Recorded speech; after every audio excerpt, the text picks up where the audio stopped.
I wanted to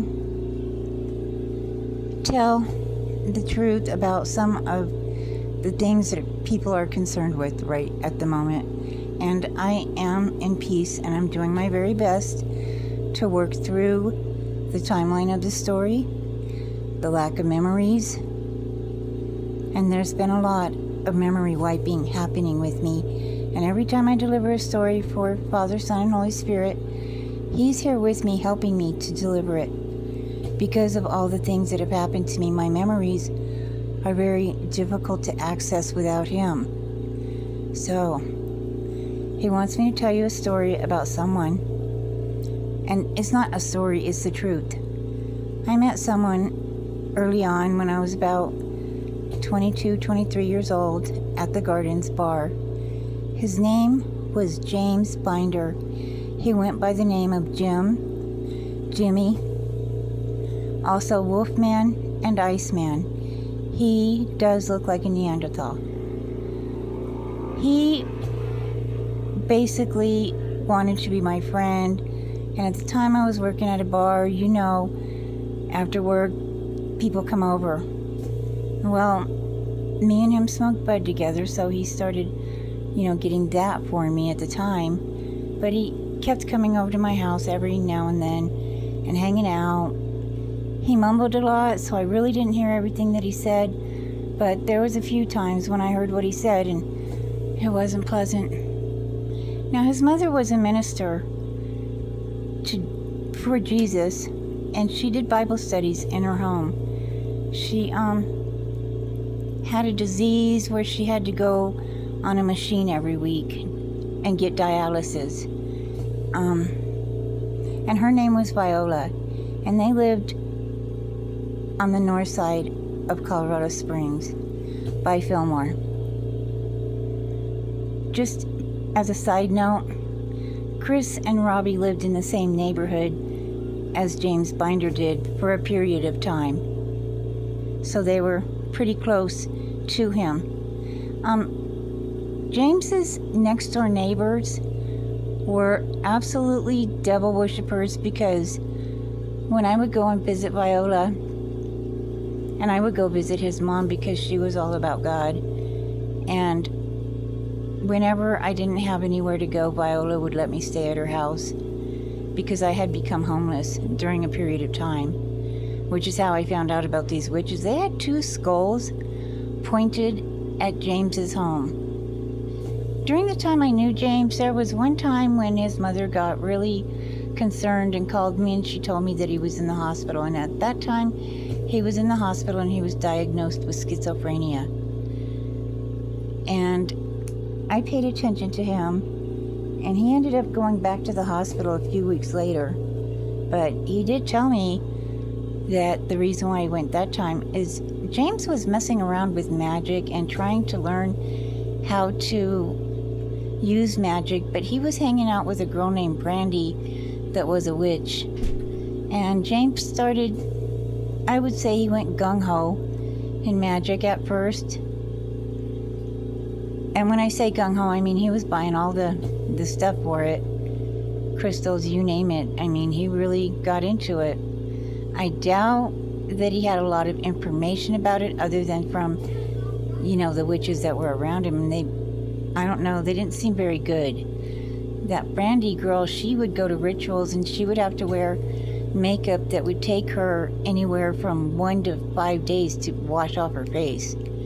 So I knew that there was something wrong with that. But because I was homeless at the time, I did stay there. Jim, he really was very secretive as far as what he wanted. There was a couple times he had a crush on me, and I told him no, and I never did, hook up with him in that way. But I did stay friends with him because he hadn't given me a reason not to be his friend, and he wasn't, harmful to me or my kids. So he would come over and sell me bud again. And he did hang around for years and years. That was back in the 90s when I had met him, and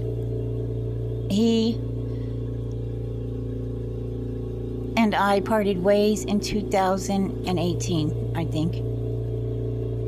But there was a reason. He told me his second hospital stay was because he was down by the creek by his mom's house, but I'm pretty sure he was messing with magic. And he said a whole bunch of demons had ganged up on him and was chasing him. And Jim was basically telling me that he was different than everybody else. You know, he had a special thing that he had gotten from his mom and from God. It was some kind of an energy thing. It looked like a black rock to me, but he really did take care of that and utilize that black rock for I don't know what. But I'm going to have to assume it was, you know, dark magic most likely. But I don't know. At the time, I didn't know. I knew that Viola was close to God, and I knew that James was supposed to be close to God as well. So I did my best to help him out and to help him heal. He probably did figure out my energy. And he also did know my half sister Lita. They all hung out at the First Draft. It was a bar off of Fillmore. So when he told me about all them demons, I believed him. I did, because I had seen many signs of it. And Jim was acting very strange, and he was having conversations with himself. I talk to myself, but usually I'm inside and people don't see me as far as I know. And that's just to help me remember. But anyways, he kept hanging out with me, and I think in 2009 or 2010, somewhere in there, 2010, I had gotten a settlement for a car accident I had been in. And I had a house in Strummer Valley. And of course, Jim became homeless and needed a place to stay because his mom had passed away. And he mortgaged her house, and he sold it and the land. But the land was pretty much falling apart even before he sold it. But when he had, you know, did all that with his mom's mortgage, he bought computer equipment. And I do mean the most expensive computer equipment that you can purchase. And he bought witchcraft stuff and games for his computer. And I mean, he got a big old freaking thing for this gaming thing. I guess gamers know what that is. I have no idea.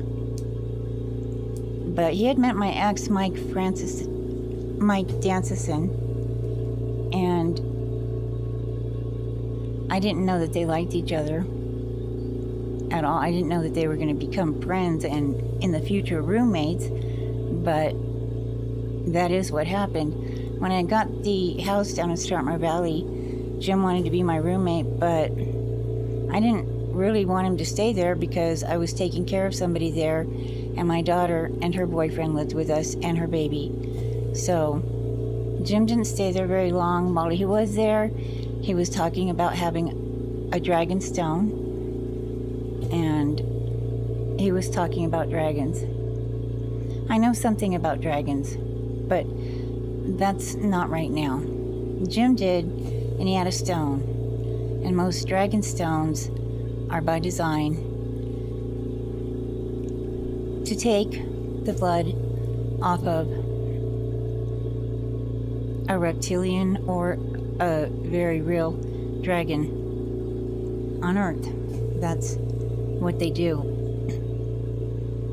And he told me he had that, and he wanted to give it to me. I don't think I took it, but I might have. And if I did, I had no idea what I was taking, okay? It wasn't his black stone, though. Something else. But Jim ended up having to leave there in Strummer Valley, and he went, and somehow he just moved right in with Mike. I have no idea, you know, how that happened, but Jim had moved in with my ex Mike, who had already sold my soul to the devil. And Jim going over there, I'm not sure what happened there, but that was 2010, 2011, somewhere in there. And me and my daughter and the gentleman that we were taking care of, Ron, all moved up to Squaw Valley Drive, which is where I met Katie. She was a friend of mine and a neighbor, and she's very cool. I haven't heard from her for a while, and I am concerned about her.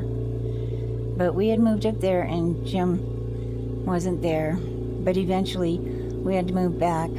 I had to move back to my daughter's apartment on Corona Street in Colorado Springs, and it was a public housing apartment that I went to go stay with my daughter at in 2015. So when we got there in 2014, we were there. We had a roommate and Amanda's boyfriend and his mother and their children all stayed in that apartment too. And Jim had come over in 2015, and he had been staying here for about a month or so. And on June 3rd, 2015, I had to do something with St. Michael at midnight, naked, because they were trying to repair my aura. It was during a full moon, and I could feel my aura being zipped up because somebody had shredded it, and all my energy was running out of me. Now, St. Michael zipped it up, but it didn't stop it from leaking. It continued to do that for quite a few years after. By July, Jim had completely convinced me that he was here to help me and that he needed to get his aura zipped up too. So God did tell me to bring him in and see what happened. So I told him what to do and all that. He was doing it, but then at the end of it all, he started saying something in a language I didn't understand at all. And I got upset with him, and I put him out of my home. I told him he absolutely couldn't do that. Jim and I had heard, by the way, God's chariot, and I heard the bells on it, because his chariot does have bells on it when he's here in our world, and you can hear them bells if he's right above your head. And he was right there paying attention to all of that. And he told me something, and I can't say what God told me something in my head. He just said, basically, go along with this. I'm watching him. He's not going to get his way in the long run. And so Jim did that. I, told him off, like, you can't come here, on your knees for God, but then all of a sudden the person that's helping you, you're spewing other languages and you got your little black rock over here. Like, what are you really doing?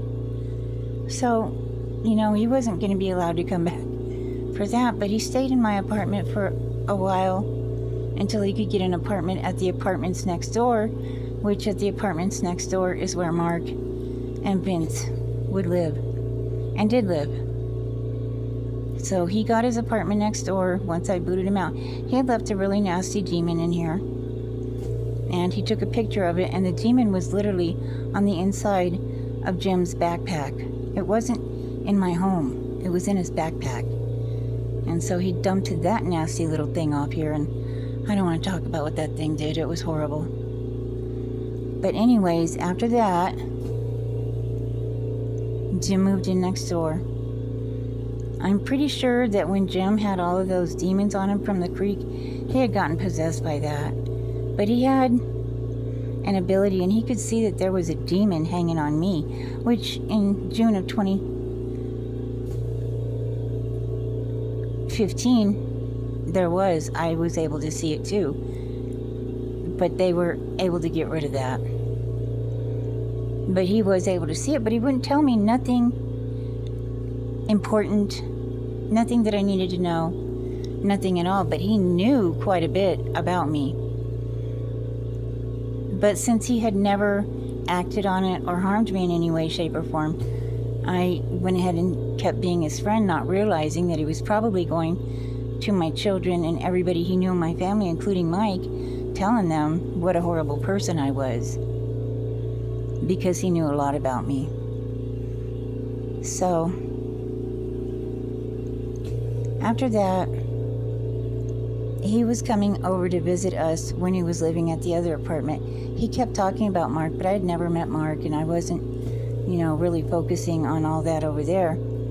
except for Mark was growing pot plants in his apartment, and Jim did bring it to me. But Jim never took me over there to introduce me to Mark, though in the future, from 2015, I would have to meet Mark and Vince.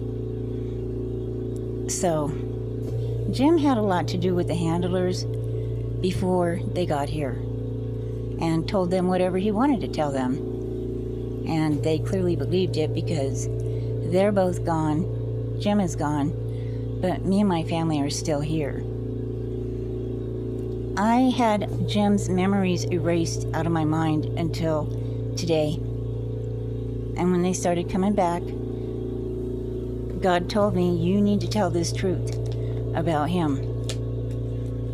Jim does remind you of someone who's like an ancient being,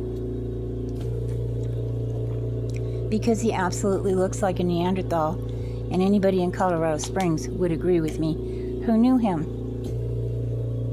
When he was young, his mother had a baby, and the father was really abusive. That's what I heard. And the mother gave the baby to Jim, and he had to go bury his baby brother or sister alive. Jim also had dogs, wolves, and he would breed one of them all the time. She was very loyal, and she brought him plenty of money. And Jim went ahead and shot her in the head when he lost his mom's house because of, I'm just going to say it, greed. Jim always wanted a lot more in life than he had. He really was someone who was messing with me on a spiritual level. And I know that he was, because he followed me around. You know, most men, when I turn them down and tell them, no, I don't want to date you, I don't want to be with you in that way, they leave. They don't come back, because that's all they wanted. Jim wanted a lot more than a piece of ass. He wanted a destiny, because he fucked up with them demons at that creek. He got involved with all them witches, and he definitely made a deal. He had a responsibility to at least make sure that I was safe and protected spiritually, and he ran away from that to go to Sedona, to go out to California, to go to the bigger energy places. He came back here and he told me that he was able to levitate. Well, is that levitation going to do you any good when you're in hell and you can't get out of there? Probably not. But I just wanted to mention this because a lot of people have absolutely been unalived in this. A lot of people were persecuted that didn't deserve it. And I see this stuff happening, and I've been trying to talk about it in real time as it's been happening to me. My videos were corrupted. Some of them were dubbed over, and some were just passed off as somebody else's with my name and identity. I've been hacked. I've been lied to. And to be honest, the only one I truly do believe right now is God, because he does not deceive, nor can he be deceived. I trust my children and my grandkids. There is another family that doesn't live with me and that did not raise me. I have talked about them in many videos. I have had to suffer a lot of retaliation over Sue, Lita, and Melissa. But I don't care. I'm tired of being in the loop that I'm in, and there's a lot of people that are stuck here in the exact same loop that probably don't deserve to be here. And they got sucked in the same way we all do. I believed that I was on a spiritual journey, and I knew that I was. I knew I had a certain fate and destiny, and it wasn't going to be pleasant. And I knew I had to deal with it, because I'm someone who was definitely in hell for a very long time. And it had a lot to do with my energy. Robbie and Jeannie abducted me from the dimension that I was in.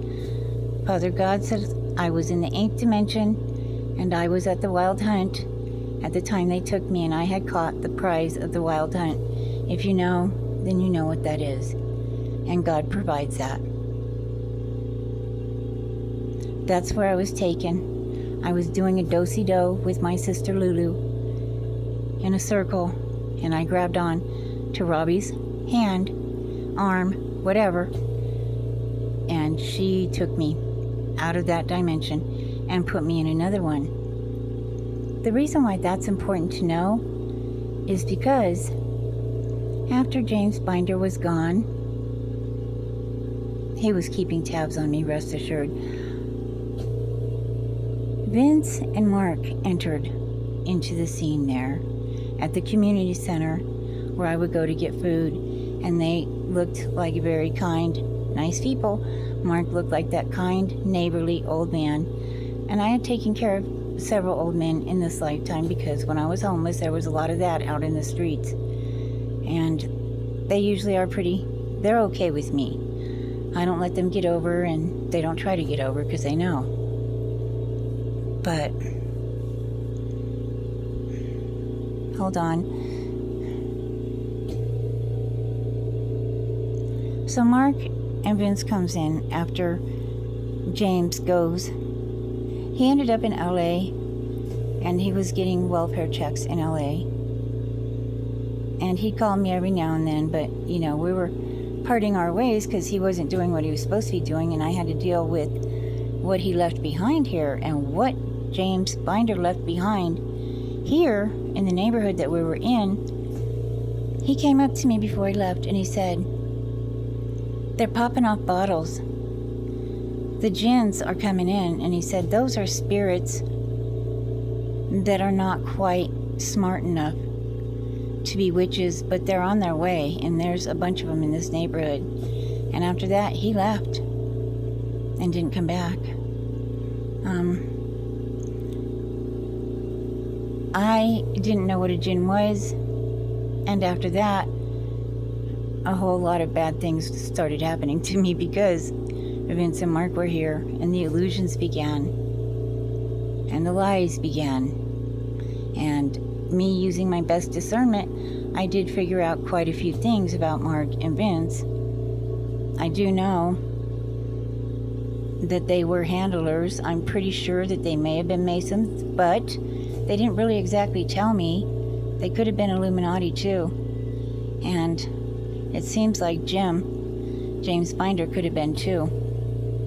But you would have never guessed that about him based on his hobo lifestyle. But in the computer world, again, he bought all that expensive computer stuff. He might look a whole lot different there or on the dark web, because these are places that he did enjoy visiting. Someone did put a camera in my room 2019, 2020, somewhere in there. And it was to stop people from robbing the cars, because everybody's car around here was either getting robbed or vandalized. But it was in my windowsill, and I didn't know it was on. I know that these people had many meetings with my children. I found some evidence of that on Facebook, and I don't know if it was real or fake, because they can make fake accounts and post whatever they want to, and if you see it, you could believe it and tell other people. I haven't said anything about the videos that I share other than this. I'm not stealing anybody's content and using it. Most of the time that I use those videos, I wasn't able to speak at all, and I wanted to keep the truth relevant. So if I found anything out there that seemed like it was pretty close, but maybe not all the way, it had a few important things in it, then I posted it, but I shared it, and I didn't claim or copyright any of it and say that it's mine. Okay? I am not buying and selling content, views or likes on YouTube or on any other platform. I'm not doing that.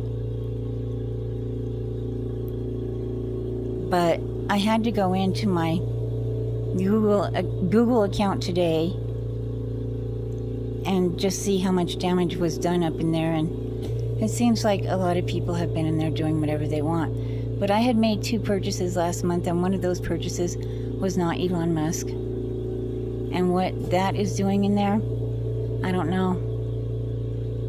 But it was in there. And I do have a hacker. And I do know about one of the hackers. And I have, found out who that was. And I definitely made a video about it. And I'm not going to stop talking because they keep trying to get me to do that. And I know if I stop talking, I'm dead in the water. And the only way that this truth be known is this. In I'm going to have to say 2020 or 2021, Vince was walking me home from Mark's house because we would go over there, we would visit. They would not give me any information, but pretend like they were giving me information for all intents purposes. If there were CC cameras on us, they looked like they were, counseling me and talking to me and telling me the truth, which they didn't tell me anything about myself other than I was a healer. And Mark said that Tiptoe Chick was my daughter's understudy. So I didn't know how any of this worked back then. And I'm learning right now how this all works, and it never works in the favor of the collective, okay? Like, these people did know about me before I ever arrived here. And they were expecting me with plenty of spells to either get me locked up in a mental institution or in jail, or just to, make me commit suicide. And that happened once when I was 13. Cedar Springs got involved with me, and Cedar Springs is connected to the neighborhood that they were doing the experiments in. I wanted to mention that because nobody has. And there was a counselor at Cedar Springs that was also in Eisenhower Hospital. I was at Eisenhower Hospital for a drug rehab, and this counselor got pissed off at me because I called her out on her anorexia and her addiction, and she got pissed. She followed me over to Cedar Springs, and I can promise you, her and Dr. Brown, they decided to take custody away from my mom when I was like 16 years old. And they did ship me up the river to the Pueblo State Hospital, where my mom was able to get me out of it. Alice got me out of it. But the only way she could is if she agreed to emancipate me from her home, because that state hospital had custody of me thanks to Dr. Brown and that counselor. She had brown hair and brown eyes. And she was just, she was mean to us. She really was. I cannot remember her name, but I do remember Dr. Brown was associated with NEEDS, Needs school, which is where they sent me after 6 girls broke my leg. They sent me to a Needs to Behave Yourself school. They should have sent them 6 girls over there, but they sent me. So I had to deal with that. I've had to deal with a lot of things that really... What is my fault is that I don't do enough research on these things at the time I find them out. When I found them out in my lifetime, it was like no sooner did I figure it out than it was gone. It was just a bleep on my radar and no more memory of it. And I did figure that out.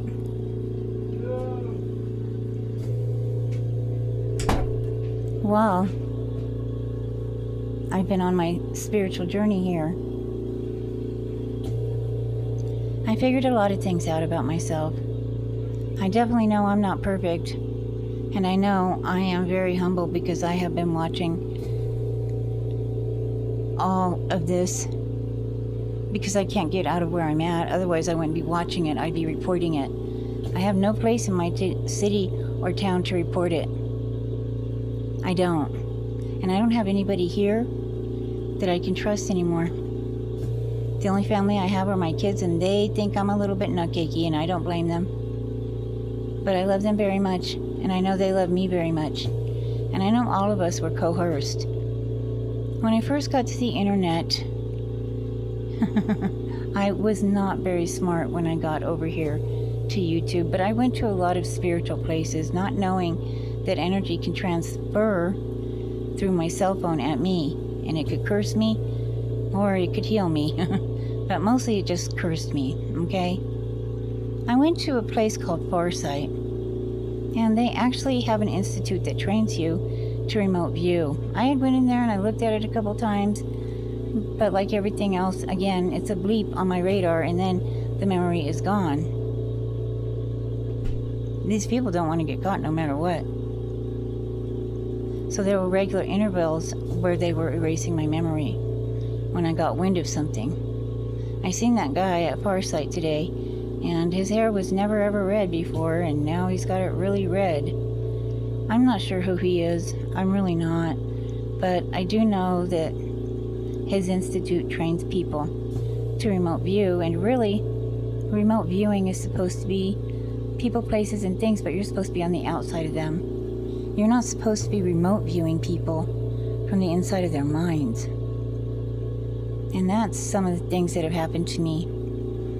There is possession, but I now know exactly what that is. And I also know how to get rid of it.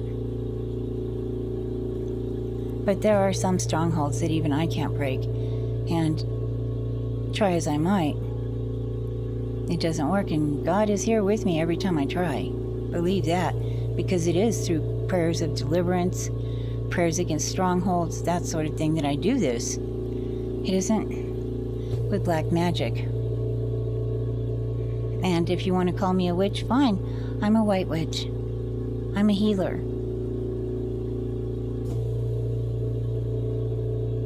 But this has really, really been difficult to do because of the memory erasage. And it happens.